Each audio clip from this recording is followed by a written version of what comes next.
Halo semua, selamat datang di video gue aja. Video kali ini gue mau ngebahas tentang salah satu karakter mainan yang bisa menghasilkan 11 triliun. Nah, dengan adanya AI sekarang kita juga bisa melakukan hal yang sama gitu ya. Ya meskipun gak ujuk-ujuk tiba-tiba lu dapat 11 triliun, enggak ya. Tapi at least lu bisa bikin karakter dengan menggunakan AI yang kemudian bisa disukai sama orang dan bisa dijual karakter itu. Nah, di video kali ini gue akan ngebahas tentang studi kasus dan ya kira-kira bisnis modelnya tuh seperti apa. Lu dapat duitnya dari mana gitu. Dari ketika lu ngebikin AI karakter ini gitu ya.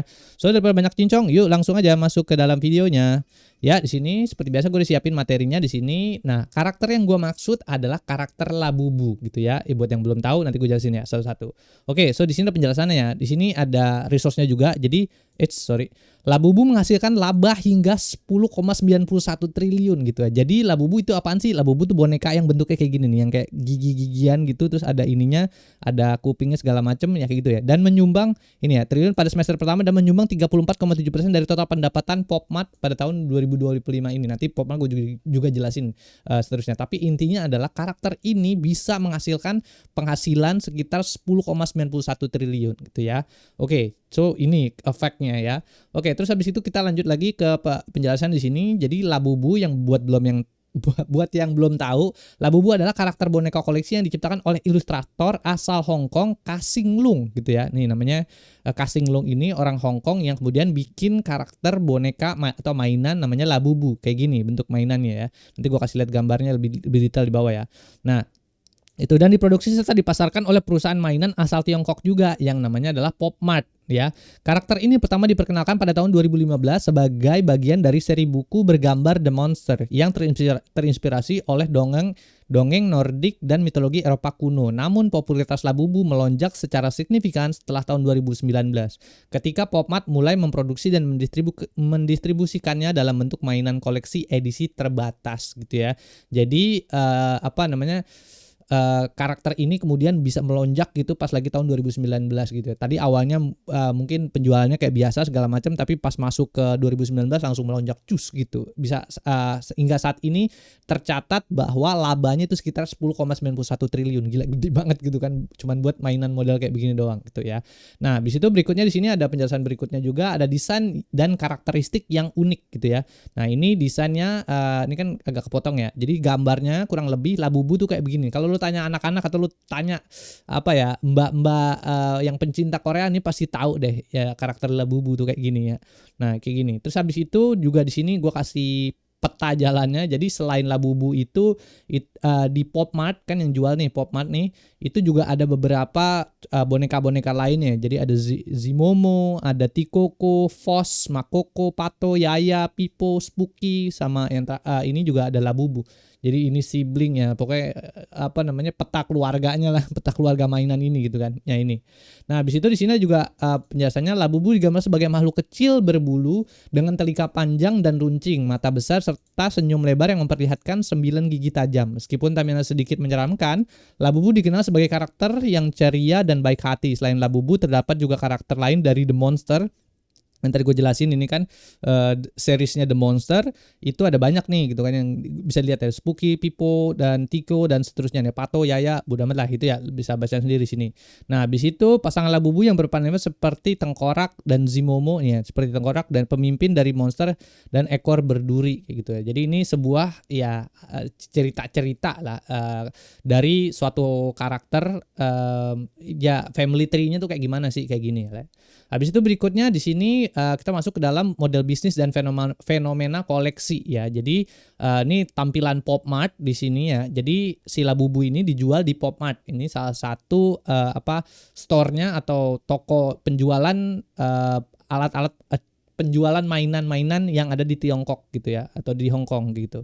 Nah, habis itu berikutnya juga ini tampilannya PopMart Labubu blind box gitu ya. Ini tampilannya. Nanti Labubu tuh biasanya dijual dalam bentuk blind box. Oke, nanti gue jelasin deh blind box apaan di sini ya.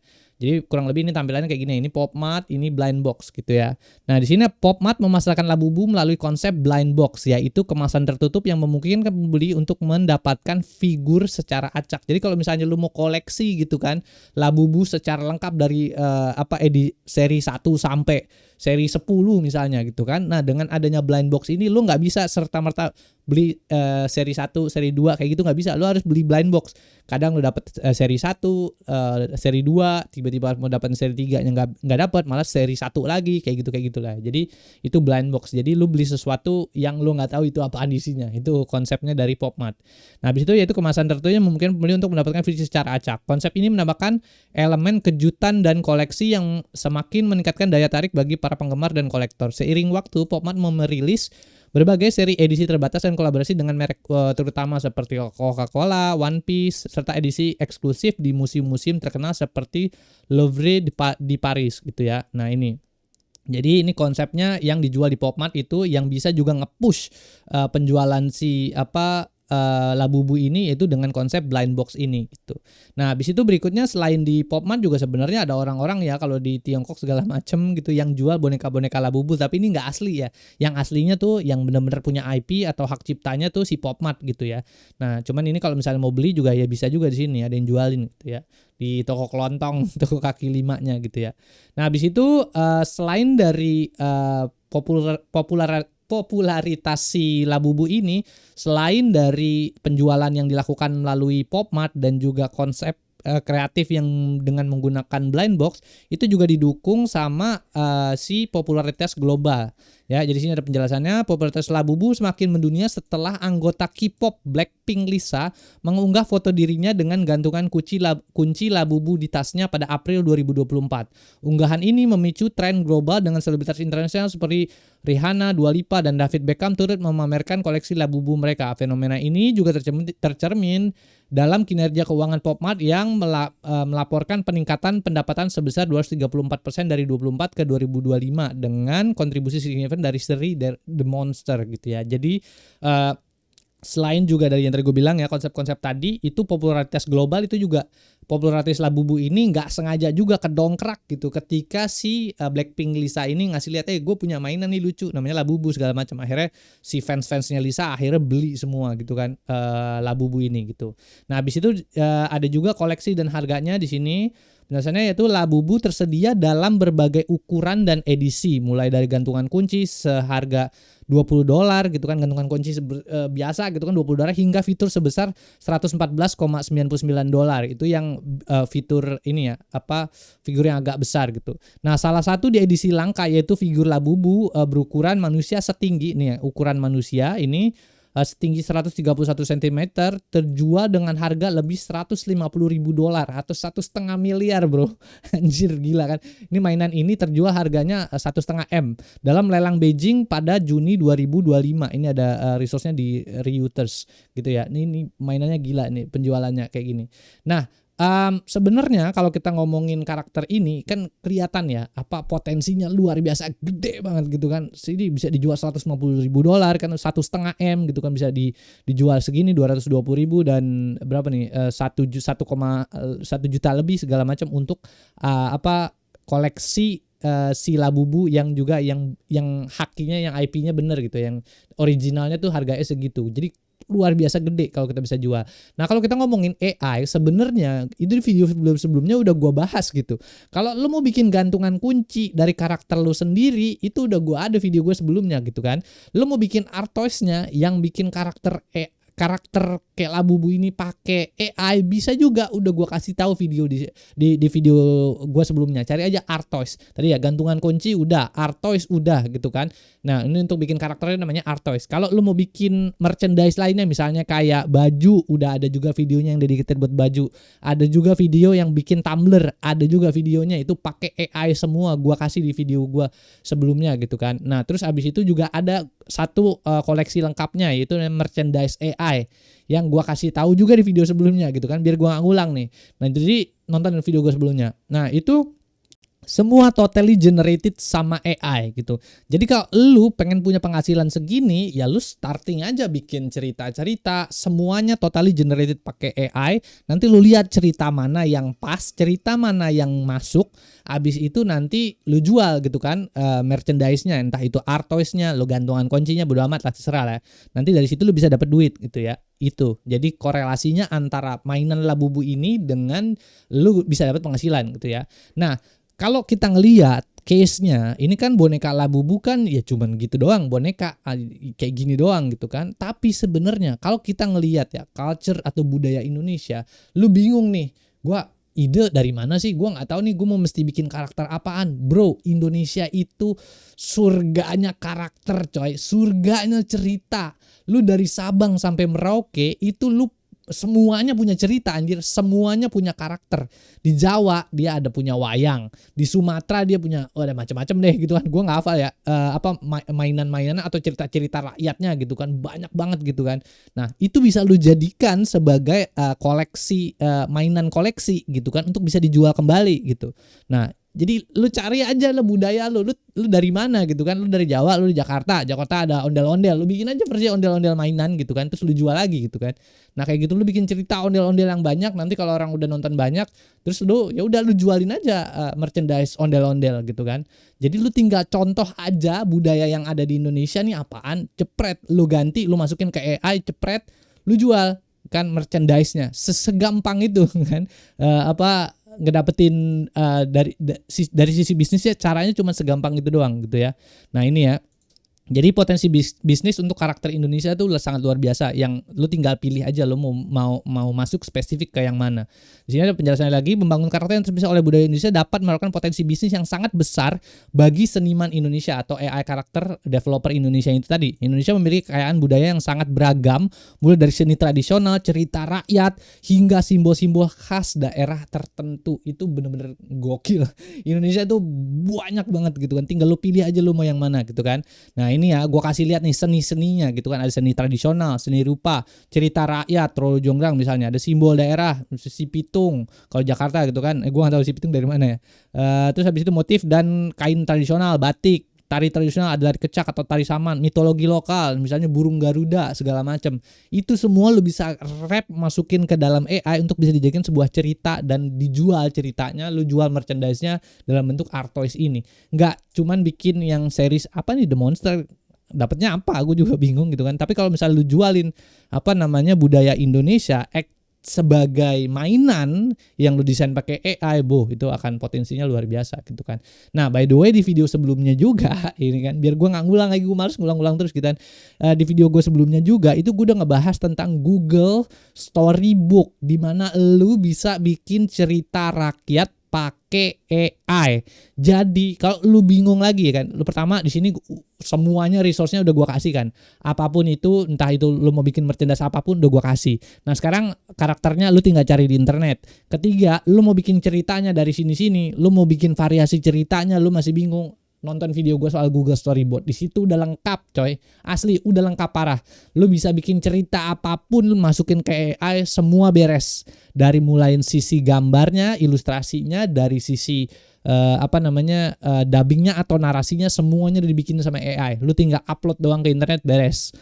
Dari situ udah dapet view segala macam, lu tinggal jualin gitu kan produk-produknya ini. Nah itu ya, jadi beberapa di sini. Habis itu potensi pendapatannya dari mana? Ya meskipun ini masih bentuknya masih estimasi ya, gua pun ya gak punya expertise di bidang ini, tapi gue bisa ngasih lu gambaran gitu kan. Kalau misalnya lu bikin AI karakter yang bisa dijual based on budaya Indonesia, lu bisa mendapatkan penghasilan dari pertama produksi atau penjualan merchandise. Udah gua kasih semua kan, lu bisa dapat at least 50 juta sampai 202 juta sebulan, tergantung dari seberapa banyak lu bikin cerita dari itu dan seberapa banyak cerita lu menarik di mata masyarakat. Itu yang pertama. Yang kedua adalah kanal edukasi digital YouTube. Sekarang di YouTube itu banyak banget konten sampah menurut gue kan. Jadi kayak tontonannya buat anak kecil segala macam kayak gitu tuh sampah semua gitu kan. Ya kayak ada juga tontonan anak kecil gitu, cuman tidak berisikan budaya-budaya Indonesia gitu. Nah dengan lu masuk pakai AI, masukin budaya Indonesia yang punya spesifik karakter lu sendiri, lu bisa bikin konten yang pertama profitable, yang kedua edukatif buat anak-anak kecil gitu kan. Jadi lu bisa juga dapetin dari sana kanal-kanal edukasi segala macam. Misalnya lu mau jualan apa kelas versi apa ya, jualan konten edukasi buat anak-anak, belajar bahasa Inggris lah segala macam, kursusnya segala macam lu mau bikin bisa juga gitu ya. At least lu bisa dapat 10 juta atau 50 juta per bulan lah gitu ya. Nah, habis itu nih karakter-karakter si Unyil segala macam, Nusa dan Rara segala macam bisa lah lu bikin versi AI-nya. Habis itu desain karakter untuk aplikasi. Mungkin ini tapi terlalu jauh ya. Jadi kalau misalnya lu baru pemula, lu mau bikin desain karakter untuk aplikasi gitu agak ribet. Produksi animasi dan film ini juga salah satu yang kemarin gede kan gitu, film animasi buatan Indonesia Jumbo. Lu bisa juga sekarang AI generated kan, semuanya beres. Lu bisa dapetin sekitar 100 juta sampai 500 juta kalau emang lu bergerak di bidang produksi animasi dan film kayak gitu lah ya. Terus habis itu event dan festival budaya di Indonesia juga ada banyak ya, teater-teater budaya Indonesia di mana ketika lu bikin versi AI-nya, lu kolaborasi sama event dan festival budaya, mereka pasti seneng parah.